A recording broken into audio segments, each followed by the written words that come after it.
Comment mater l'adversaire facilement quand on n'a plus que 2 tours? Eh bien tout simplement en jouant le mat de l'escalier. Et cette technique, elle est super efficace et dans 100% des cas, vous allez mater l'adversaire.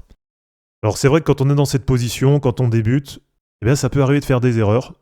Donc ça peut arriver par exemple d'essayer de mettre l'adversaire en échec. Et puis finalement, voilà, derrière, on fait une erreur, on se fait prendre une tour.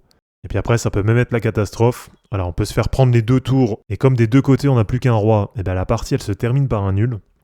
Et puis aussi, ce qui peut arriver, ça va être qu'on n'arrive pas à mater l'adversaire. Donc soit finalement, après, on perd autant, parce qu'on n'a pas réussi à le mater. Donc voilà, on trouve pas la bonne combinaison. On essaye plusieurs fois d'aller faire mat, et puis en fait, à chaque fois, il lui reste toujours une case disponible. Donc ça aussi, ça peut arriver. Ou alors aussi, ce qui peut arriver, c'est que l'adversaire, il ait plus de coups disponibles, et que finalement, ça se termine par un pat.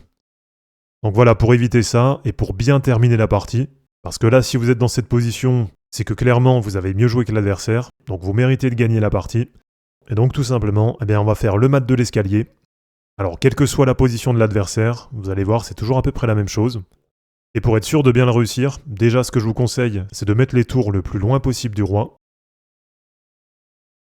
Donc voilà, on écarte les 2 tours, et ensuite simplement, on les positionne comme ça en diagonale. Et là, après, l'objectif, ça va être de réduire le nombre de colonnes possibles de l'adversaire, jusqu'à arriver à un moment où il lui reste plus qu'une seule colonne, et là, tout simplement, on fait échec et mat, et on termine la partie. Alors parfois, ce qui peut arriver, c'est que même si vous placez bien vos tours, vous avez l'adversaire qui connaît la technique, et il va commencer à vous mettre un pressing. Et là, attention, puisque si on se met ici, derrière, on va perdre la tour. Donc simplement, quand c'est comme ça, là, on se précipite pas, et simplement, on revient au principe de base, et donc on éloigne le plus possible les tours du roi adverse. Donc voilà, on éloigne les 2 tours, et là l'adversaire il va recommencer. Et simplement, petit à petit, on réduit son espace disponible.